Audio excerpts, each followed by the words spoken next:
Hey YouTube, this is Team Hazvat coming at you with my deck profile of, macro cosmos. Uh, my deck is pretty much a macro mill slash beatdown. First off, I'm going to start off with Necroface. Pretty much whenever he's banished, both players banish the top 5 cards of the deck. So, you just search him, banish him, and then there you go, -5 cards of your deck. So what? Next, I put Marshmallow in there. The only reason why I put Marshmallow in there because a lot of times you don't have high attack point monsters. I mean, you have DD Assailant, DD Survivor, and DD Warrior Lady. I mean, they're pretty junky, but he's there to inflict the 1,000 points of damage to your opponent whenever he's attacked in defense face down. So that's why he's in there, just to protect my life points. Same thing with Battle Fader. Not only do you have dead draws sometimes, but Battle Fader, you just drop them to pretty much end their battle phase. But they usually go into main phase 2 and do some other crap.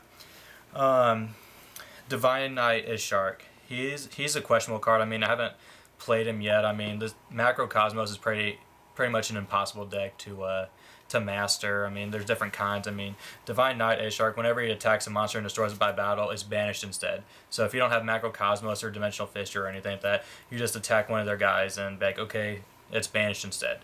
So if you attack him with Dolce Monster, then it's banished because, it doesn't go back to the deck. To Caius. Caius, he's also a banished card. You just tribute him, 2,400, and you just banish one of their face downs, or if they have something stupid like a Gishki Marrowgeist or something like that, you just be like, okay, tribute for Caius, banish that guy, and then attack your weak little Gishki Beast or, Vision or some shit like that. The DD Warrior Lady, this deck can run, well, my version can run 3 or 2. I only choose to run 2 because I have a special surprise in my deck that I'm going to reveal later. But DD Warrior, 1,500, you can set it face down defense, and they think it's something else. I mean, if you don't have Macro Cosmos, it doesn't give your deck away, but whenever they attack it, then it's pretty much a dead giveaway. So he's there, or well, she's there just to get the extra banish ability. My version, I run 2 survivors, but in my side deck I run a 3rd one. The only reason why I run 2 is because most of the time he's not gonna get banished from the field. I mean, if you have Macrocosmos and him on the field, then you would tribute him for Caius or Divine Knight is Shark or something. Then during the end phase, hey, look who's back, it's DD Survivor. So he's the one that you would want to tribute, or he's at 1,800. This is my surprise. Who in the world runs Morphine Jar number 2? I mean, why would you run Morphine Jar number 2? I'll tell you why. Because let's say they spam their field with, 6 Samurais and you can't do anything. They have great Shogun Shien, and you're like, well, how am I supposed to attack over it with 1,800, 1,600, 1,700? Well, you just set this little guy, and whenever they attack, surprise, he smiles right at you and says, send everything back to the deck. Well, monsters at least. And then that just special summons, let's say, they attack and they have two monsters on the field and they attack. Well, send those monsters back to the deck, shuffle the deck, and then reveal cards from the top of their deck until they have the same amount of level 4 or lower monsters and special and face down defense. That's why I like Morphin number 2, because he just clears the field. Like, get that guy out of here.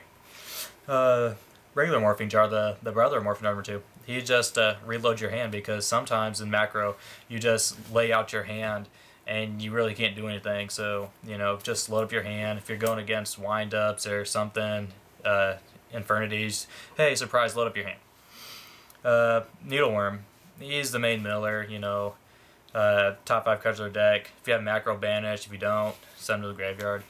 Nothing too special there, he's just Needleworm. Or if he doesn't have it, then you just poke him for 700. And DD Assailant, this, I would recommend running 3 of him just because he's at 1,700. If he's destroyed by battle, banish the card that destroyed him, and this card.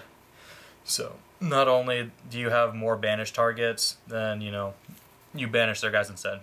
Or if you just want to attack Great Shogun, you'll take 800, but you banish him in the process. That's pretty much it for the monsters. I mean, you can just cycle through them and all that. Spell cards. Gold Sarcophagus. my original build of this, I ran it because, you know, you just search out Necroface, banish it, top 5 cards your deck, and then second standby phase, add it back to your hand, and then you know, you can just abuse the power of Necroface if you just bring it out, and you know, all that. Dark Hole, clear the field, nothing special. Enemy controller, you can always tribute like your Needleworm or Morphine Jar after you flipped them, and you know, take control of one of their big guys, attack them, sacrifice them, do whatever with it, and you know, it's just a econ.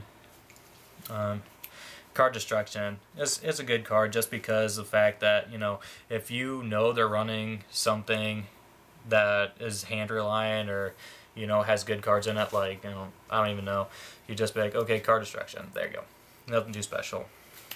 Creature swap, also again, creature swap one of your Needleworms, or, well, you'd flip it first, but creature swap one of your little guys, you know, nothing too special again.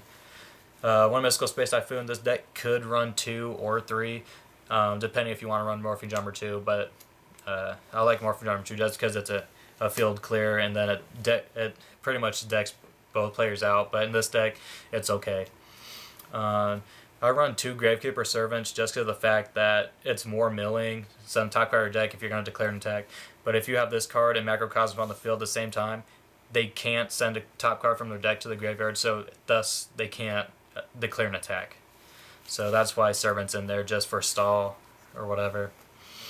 1 Day Peace. I like, again, sometimes you might get a dead draw or whatever, or you need an extra draw or something.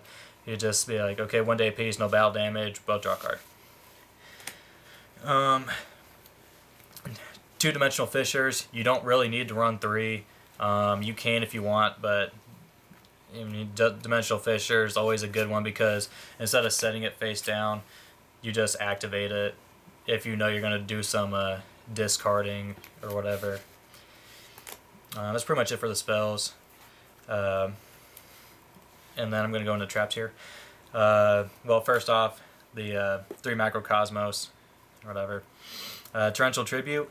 When they summon one of their awesome Exceeds, like in July, they're coming out with Degusto Emerald and the Laval Chain. You just Torrential Tribute that so they can't get the effect, because I know that's going to be pretty big. Dark Bribe, you know, if they activate something like Rekindling or Multi-Conduction Field, something stupid, trying to get out Quasar, you just be like, okay, Dark Bribe it, but most likely if you're running Lavals, they're going to activate another one. So you might think about running 2 Dark Bribes if you don't want to run MST, 2 Dark Bribes. You know, it's a good card in the deck because in macro, I mean, people don't really figure you're going to run it. Dark Mirror Force. Wow. This one is a special one. It's banished defense position monsters on your opponent's side of the field if they declare an attack. So they have 3 defense position monsters and attack position monster. Yeah, you'll take the attack of the monster, but you banish 3 cards in the process. You don't really need to run this. The only reason why I run it is because most of the time people do play defense. So, blam, banish, get out of here. And then, I mean, no one really suspect a rogue macro deck in a tournament or anything. Return it from a different dimension. You know, just bring back your DD Survivor, your Necroface or something. And then during the end phase, because DD Survivor was banished, during your opponent's end phase, he special summons because he can't special summon during the end phase if he was banished, but during the next end phase, he special summons. And then Necroface, top 5 cards of the deck banished. 1 Divine Wrath.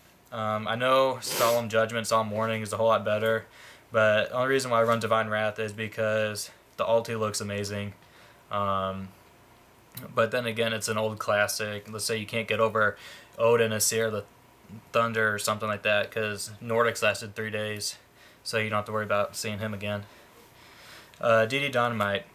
Pretty much the game winner in this deck. If like, you can win so many ways. You can win by deck out. You can win by whatever. Just burn damage. So you can do at least 16,000 damage with 2. So that's why I like them. Magic Cylinder, save your guys. And it also brings your opponent's life points down a little bit. So if they attack 1800, there, you take 1800, 24, whatever.